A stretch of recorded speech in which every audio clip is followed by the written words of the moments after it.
দেখুন, আজকে আমি এই ঝিঙ্গে নিয়ে আবারও চলে এসেছি। ঝিঙ্গের একই রকম রান্না খেতে খেতে যদি ভালো না লাগে, এরম একটা রান্না চটপট করে নিন। নিরামিষ দিনে খুবই ভালো লাগে খেতে। এই রান্নাটা শেখা আমার একজন দিদার থেকে। তার জন্য 3টে ঝিঙ্গে নিয়েছি, প্রথমে ধুয়ে নিয়েছি, আর তার সাথে নিয়েছি কোরানো নারকেল। এই কোরানো নারকেল আর এই ঝিঙ্গে দিয়ে রেসিপিটা খেতে কিন্তু দুর্দান্ত লাগে। নিরামিষ দিনে এরম রেসিপি একবার ট্রাই করে দেখুন, ভীষণই ভালো লাগবে।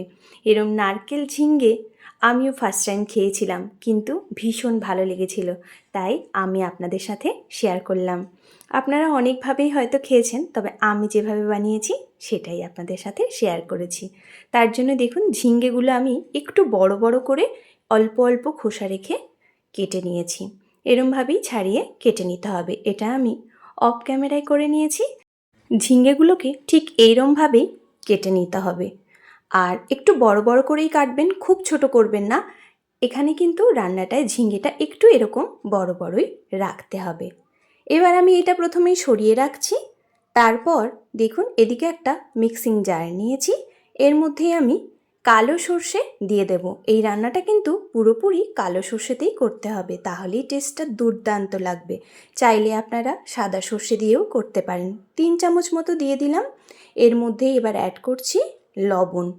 আর লবণটা দেওয়ার কারণে সর্ষেটা আর একেবারেই তেতো হবে না। আর এর সাথেই দিয়ে দিচ্ছি 2টো কাঁচা লঙ্কা।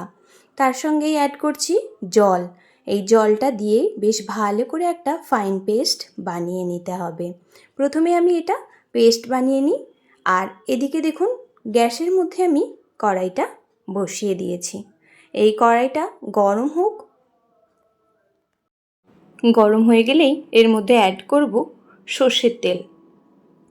সর্ষের তেলটা কিন্তু একটু বেশি পরিমাণ এখানে ব্যবহার করবেন, টেস্টটা কিন্তু তবেই সুন্দর হবে। দিয়ে দিলাম তেল। তেলটা একটুখানি গরম হয়ে গেলে এর মধ্যে অ্যাড করছি অল্প একটু কালো জিরে, আর দেব ঝালের জন্য কাঁচা লঙ্কা। ঝালটা যেরম পরিমাণ পছন্দ করবেন সেই অনুপাতেই কিন্তু কাঁচা লঙ্কাটা দেবেন। দিয়েই এবার ওপর থেকে দিয়ে দিচ্ছি ঝিঙ্গেগুলো। আর এই ঝিঙ্গেটের মধ্যে কিন্তু কোনোভাবেই লবণ হলুদ কিছুই মাখানোর প্রয়োজন নেই। এরমভাবেই ঝিঙ্গেটা কিন্তু দিয়ে দিতে হবে। দিয়েই এবার বেশ খানিকক্ষণ নাড়িয়ে চাড়িয়ে রান্নাটা করে নিতে হবে, যত সময় পর্যন্ত ঝিঙ্গেগুলো বেশ ভালো করে ভাজা না হয়ে যাচ্ছে। তবে এক্ষেত্রে কিন্তু গ্যাসের ফ্লেমটা একেবারেই লোতে রাখবেন না, মিডিয়াম হাইতে রেখেই রান্নাটা করবেন।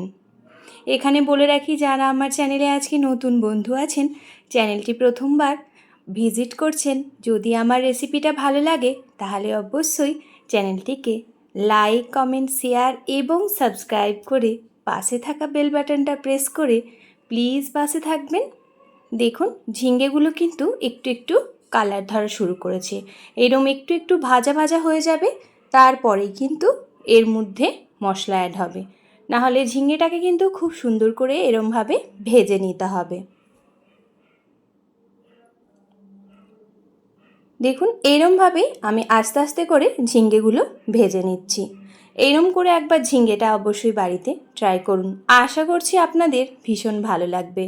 পোস্ত তো খেয়েছেন, বা ঝিঙ্গের আরও অন্যান্য রেসিপি খেয়েছেন, আপনারা অনেক রকমভাবেই করেন, কিন্তু এই রকমভাবে একবার বানিয়ে দেখুন। আর কেমন হয়েছে কমেন্ট বক্সে কিন্তু প্লিজ জানিয়ে যাবেন।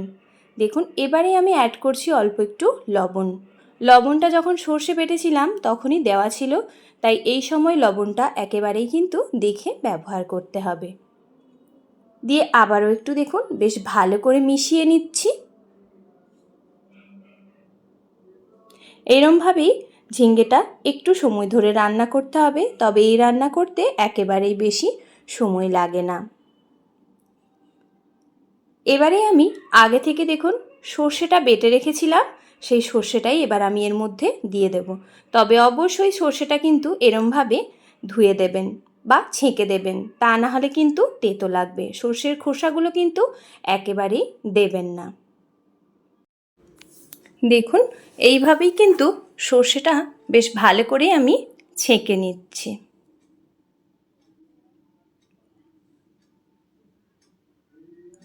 আর এখানে আমি 1 কাপ মতো জল দিয়েই কিন্তু সর্ষেটা বেটেছিলাম।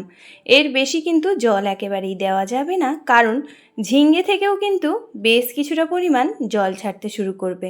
দেখুন সর্ষেটা খুব ভালো করেই আমি ছেঁকে নিয়েছি। এবারেই আমি হালকা হাত দিয়ে বেশ ভালো করেই দেখুন মিশিয়ে নিচ্ছি। আর একটুও জল দেব না, এইরকম অবস্থাতেই কিন্তু এবার এটা রেখে দিতে হবে। আর ওপর থেকে দিয়ে দেবো এবারে আমি কোরানো নারকেল। পুরো নারকেলটা দেব না, অল্প একটুখানি রেখে দেব, পরে গার্নিশিংয়ের জন্য ব্যবহার করব। ওপর থেকে পুরো নারকেলটা দিয়ে দিলাম। এবারেই একটুখানি ঢাকা দিয়ে রেখে দিতে হবে 10 মিনিট মতো, মিডিয়াম টু হাই ফ্লেমে। একদম লো ফ্লেমে রাখবেন না, তাহলে কিন্তু ঝিঙ্গে থেকে প্রচুর পরিমাণ জল ছাড়তে শুরু করবে। ঢেকে এবারেই রেখে দিচ্ছি দেখুন 10 মিনিট। আর 10 মিনিট পরেই দেখুন কতটা সুন্দর হয়েছিল। আর এই রকম অবস্থাতেই কিন্তু গরম গরম ভাতের সাথে এই ঝিঙ্গের রেসিপিটা একবার যদি সার্ভ করেন, খাওয়ার পরেই বুঝতে পারবেন যে কতটা টেস্টি হয়েছিল। তা না হলে কিন্তু বোঝা বড় মুশকিল যে রান্নাটা ঠিক কেমন হয়েছিল। একটু প্রথমেই দেখুন ভালো করে আবারও মিশিয়ে নিলাম। তারপরেই দেখুন কতটা সুন্দর হয়েছে। এই রান্নায় কিন্তু হলুদ ব্যবহার করবেন না, এইরমভাবেই রান্নাটা করবেন। তাহলেই গরম গরম ভাতের সাথে পরিবেশন করে নিন আর দেখুন কেমন হয়। একদমই কিন্তু অন্যরকম একটা রেসিপি। আপনারা যদি মিষ্টি পছন্দ করেন সেক্ষেত্রে আর একটু চিনির ব্যবহারও এখানে করতে পারেন। দেখুন কতটা সুন্দর হয়েছিল। এটা দেখতে যেমনি সুন্দর হয়েছিল, টেস্টও হয়েছিল অপূর্ব।